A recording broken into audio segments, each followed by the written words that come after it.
Video में जो है हम लोग क्लास 6 का, ठीक है, क्लास 6 का जो है यहाँ पे देख सकते हैं आप लोग मैथमेटिक्स का जो है हम एक सैम्पल पेपर सॉल्व करेंगे। आपका एग्जाम में जो है एकदम बिल्कुल यहीं से क्वेश्चंस आएंगे, ठीक है, बिल्कुल सेम क्वेश्चंस आएंगे, ठीक है, यहीं से क्वेश्चन आएंगे। मैं सारा जो है एकदम यहीं से लाऊंगा। ज़्यादातर अगर मैं 20 क्वेश्चंस करवाऊंगा तो 15 यहीं से आएंगे, ठीक है। अब देखिए, अगर आप इसको खुद से सॉल्व कर रहे हैं तो बच्चों 3 घंटे में कीजिएगा, ठीक है। जनरल इंस्ट्रक्शंस को ध्यान में रखते हुए पहले सेक्शन ए का क्वेश्चन कर लेते हैं। अब यहाँ पे देखिए, हम लोग को सबसे फर्स्ट क्वेश्चन बोला जा रहा है, right the following numbers with appropriate science, ठीक है। देखिए, एप्रोप्रिएट साइंस बोला जा रहा है, मतलब किसके साथ प्लस लगेगा और किसके साथ माइनस लगेगा। देखिए यहाँ पे बोला जा रहा है 100 मीटर बिलो सी लेवल, सी लेवल के अंदर, ठीक है। अगर मान लीजिए ये सी लेवल है, ठीक है, और ऊपर रहेगा तो प्लस रहता है, ठीक है, ऊपर रहेगा तो प्लस और नीचे रहेगा तो माइनस, तो यहाँ बिलो बोल रहा है तो यहाँ पे -100 मीटर हो जाएगा। बोला जा रहा है 25 degree Celsius एवब 0 degree Celsius temperature. Let suppose कीजिए कि यहाँ 0 डिग्री सेल्सियस है, अगर ऊपर रहेगा तो प्लस और नीचे रहेगा तो माइनस, तो यहाँ -25 डिग्री सेल्सियस हो जाएगा। प्यारे बच्चों देखिए, ठीक है, यहाँ पे देखिए बोला जा रहा था following table shows the number of bicycles manufactured in the factory during 1998 to 2002, ठीक है। अब बोला जा रहा है कि ये जो टेबल देख रहे हैं ना आप, ये एक टेबल दिया गया है क्या कि 1998 से 2002 तक जो है कितने जो है बाइसिकल मैन्युफैक्चर्ड हुए हैं। तो अब आपको यहाँ से बताना है ना, सवाल पूछा जा रहा है in which year were the maximum number of bicycle manufactured, सबसे मैक्सिमम नंबर ऑफ बाइसिकल किस साल में किया गया है, ठीक है। तो आपको सबसे ज़्यादा बच्चों मेरे को मैक्सिमम इस साल में दिख रहा है 2002 में, तो आंसर हो जाएगा 2002। बच्चों अब आपको पता होगा, ठीक है, अब आपको पता होगा कि 10 मिलीमीटर में जो है, ठीक है, 10 मिलीमीटर में जो है 1 सेंटीमीटर होता है, ठीक है। तो यहाँ पे देखिए एक 5 मिलीमीटर एक्स्ट्रा है, ठीक है, 5 मिलीमीटर क्या है बच्चों, एक्स्ट्रा है, ठीक है कि नहीं, 5 मिलीमीटर यहाँ पे एक्स्ट्रा है, तो ये कितना हो जाएगा, ½ सेंटीमीटर, कहने का मतलब 0.5 सेंटीमीटर है कि नहीं। अब मैं क्वेश्चन आपको समझाता हूँ। इसमें बोला जा रहा है ना कि रमेश का जो है नोटबुक जो है, उसका नोटबुक का जो लेंथ है ना, इस तरीके का नोटबुक है उसका, तो उसका जो लेंथ है ये इतना है, ठीक है, 9, ये कितना है 9 सेंटीमीटर और 5 मिलीमीटर है, ठीक है। तो इसको अब हम लोग को सेंटीमीटर में कन्वर्ट करना था, तो 9 सेंटीमीटर तो पहले से ही था, तो हम लोग को मतलब 5 मिलीमीटर को कन्वर्ट करना था। अब देखिए हमने किया क्या कि हम लोग को पता है 10 मिलीमीटर में 1 सेंटीमीटर होता है, तो 5 मिलीमीटर में क्या हो जाएगा, आधा हो जाएगा, है ना, इधर आधा किए इस साइड आधा किए, तो इस साइड भी आधा करना पड़ेगा, तो 0.5 सेंटीमीटर आ गया। मतलब उसका लेंथ कितना हो जाएगा सेंटीमीटर में, 9.5 सेंटीमीटर है कि नहीं। 9 और 0.5 जोड़ेंगे तो यही तो बनेगा 9.5 सेंटीमीटर। अब क्वेश्चन नंबर 4 देखिए बच्चों। अब देखिए question number 4, find the area of rectangle whose length and breadth are, ठीक है, ये लेंथ दिया हुआ है, ये ब्रेथ दिया हुआ है, ठीक है। एक रेक्टेंगल है 12 सेंटीमीटर और 4 सेंटीमीटर, तो आपको पता है एरिया इक्वल टू क्या होता है, लेंथ गुना ब्रेथ, है ना, लेंथ गुना ब्रेथ।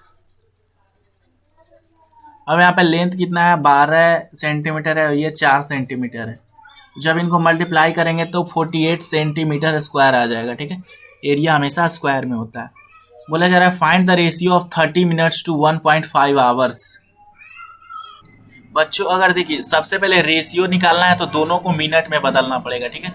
ये 1.5 आवर्स दिया हुआ है ना, तो 1 घंटे में कितने होते हैं, 1 घंटे में कितने मिनट होते हैं, 1 आवर में जो है 60 मिनट होते हैं, तो 1.5 आवर में कितना होगा, 60 से गुना कर देंगे, ठीक है। समझ में आ रहा है, मतलब कहने का मजा आ रहा है, 1 कहने का मतलब बच्चों समझ पा रहे हैं।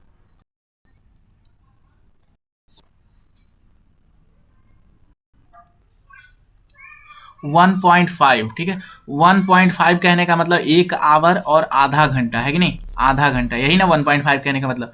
1 आवर में कितना होता है 60 और आधा घंटा में कितना होता है 30, मतलब टोटल कितना हो गया 90 मिनट। अब आराम से रेशियो निकल जाएगा। 30 मिनट को किससे रेशियो करना है, 90 मिनट से, है ना, दोनों मिनट में। जब इनका रेशियो निकालूंगा तो क्या होगा, 33 या 90 होता है, तो ये कितना आ गया रेशियो 1/3, मतलब 1:3 आ गया, ये हमारा आंसर हो गया। अब क्वेश्चन नंबर 6 बच्चों, ये क्वेश्चन जो है ना ये थोड़ा गलत प्रिंट हो गया। क्वेश्चन नंबर 7 देखिए, बोला जा रहा है डिवाइड RS60, ठीक है, divide RS62 in ratio of 1:2 between Kirti and Kiran, ठीक है। कीर्ति और किरण के बीच में जो है 1:2 में इसको करना है हम लोग को, ठीक है। तो मान लीजिए जो रेशियो है ना 1:2 है, ठीक है। तो मान लीजिए मैं इनको जो है x से गुना कर दूंगा, है ना, x से गुना कर दूंगा। अब कई बच्चों को पता नहीं चलता है कि यहाँ x से गुना क्यों किए ऊपर नीचे, है ना, x से गुना क्यों किए। जैसे कि मान लीजिए है मैं यहाँ पे लिखूँ 8 लिखूँ, ठीक है, और यहाँ पे मैं लिखूँ 16, ठीक है, बात समझ में आ रहा है।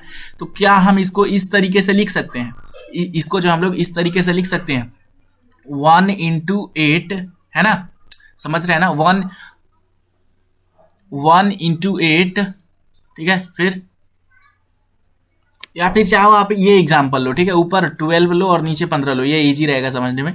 अगर मान लो मैं इसको कैसे लिखूं 3, ठीक है, 3 × 4, ठीक है, और इसको मैं लिखे 3 × 5, ठीक है। तो अब बच्चों देखिए ऊपर नीचे बिल्कुल सेम है, ये भी 3 है और ये भी 3 है। तो ये जो 12 और 15 था ना वो पहले सिंपलेस्ट फॉर्म में नहीं था, सिंपलेस्ट फॉर्म में नहीं था, वो कॉम्प्लेक्स में था, ठीक है, कॉम्प्लेक्स में था। अब यहाँ पे जो है ये 1/2 क्या दिया हुआ है, सिंपलेस्ट में दिया हुआ है। अगर इसको कॉम्प्लेक्स में बनाना है तो कोई नंबर से ऊपर नीचे दोनों मल्टीप्लाई करना पड़ेगा, तभी ना कॉम्प्लेक्स बनेगा। और ये जो कॉम्प्लेक्स है, लेट सपोज कीजिए कि एक एक्स जो है 1 × x करेंगे तो x बचेगा, और ये 2 × x करेंगे तो 2x बचेगा। x रुपया जो है इसको कीर्ति को मिला और किरण को मिला। अब आराम से कर दीजिए। अब टोटल पैसा कितना है, x + 2x, यही ना है, दोनों को जो पैसा मिला 60। अब ये 3x हो जाएगा बराबर 60, है ना। अब ये देखिए 3 × x रहता है इधर बच्चों, उस तरफ जाएगा तो डिवाइड में हो जाता है, x बराबर 60/3, तो ये कितना आ गया 20। मतलब जो है इसको कितना मिलेगा, x का वैल्यू कितना है 20, और 2x का वैल्यू कितना हो जाएगा 2x, मतलब 2 × 20 40 रुपीज़। मतलब बच्चों समझ में आया, कीर्ति को 20 रुपये और इसको कितना 40 रुपये, समझ में आया। अब देखिए question number 8, Pinky runs around a square field of side 75 metre, ठीक है। पिंकी जो है लेट सपोज कीजिए कि ये एक स्क्वायर है, ठीक है, ये एक स्क्वायर है और इसका हर एक साइड जो है 75 मीटर है, ठीक है। और ये कौन ट्रेवल कर रही है, पिंकी। और फिर बोला जा रहा है कि बॉब रन्स, ठीक है, क्या फिर बोला जा रहा है, Bob runs around a rectangular field with length 160 metre and breadth 105 metre, ठीक है। अब देखिए एक रेक्टेंगुलर फील्ड के अराउंड जो है बॉब हमारा जो है रन कर रहा है, उसका लेंथ कितना है 160 और ब्रेथ है 105। तो ये लेट सपोज कीजिए कि मैं एक रेक्टेंगुलर फील्ड बना ले रहा हूँ, ये इसका हो गया लेंथ, ठीक है 105 मीटर, और ये इसका हो गया ब्रेथ, ठीक है, लेंथ सॉरी 160 मीटर और ये 105 मीटर। अब बताइए कौन ज़्यादा जो है डिस्टेंस ट्रेवल कर रहा है, ठीक है। सब लोग एक चक्कर लगा रहे हैं, ठीक है। यहाँ से अगर ये शुरू कर रहा है तो फिर से यहाँ से चल के यहीं आ रहा है, और ये भी बंदा अगर यहाँ से शुरू कर रहा है तो ये पूरा बाउंड्री का लेंथ हो गया। तो ये चारों तो 75, ये भी 75 होता है, ये भी 75 होता है, स्क्वायर में सारे साइड्स इक्वल होते हैं ना। तो ये कितना रन करेगा, 75 को 4 बार जोड़ दो, है ना, है कि नहीं। जब इसको जोड़िएगा तो 300 मीटर आएगा। और इसमें क्या है, इसका अपोजिट साइड इक्वल होता है, मतलब ये है तो इसका उल्टा, इसके सामने वाला साइड कौन है, ये वाले साइड के सामने वाला साइड कौन है, ये, तो ये बराबर होगा। अगर ये 160 है तो ये भी 160 होगा, और अगर ये 105 है तो इसके सामने वाला कौन है, इसके सामने वाला ये है, तो ये भी 105। अब ये कितना चक्कर लगाएगा, सबसे पहले 160 लगाएगा, है कि नहीं। बॉब कितना चलेगा, 160 पहले करेगा, है ना, 160, फिर कितना, फिर ये वाला आएगा यहाँ से, फिर ये वाला चलेगा यहाँ पे 105, फिर जाएगा 160 के पास, है ना 160, और फिर जाएगा 105 के पास और यहाँ जाके रुक जाएगा। तो ये कितना ट्रेवल किया, ठीक है, इन सबको तो ये आ जाएगा 530 मीटर। तो बताइए सबसे ज़्यादा कौन ट्रैवल किया, ये बॉब ट्रैवल किया या 300 मीटर, कौन ज़्यादा है। तो आपको पता चल रहा होगा कि बॉब जो है ज़्यादा ट्रैवल किया है। Question number 9,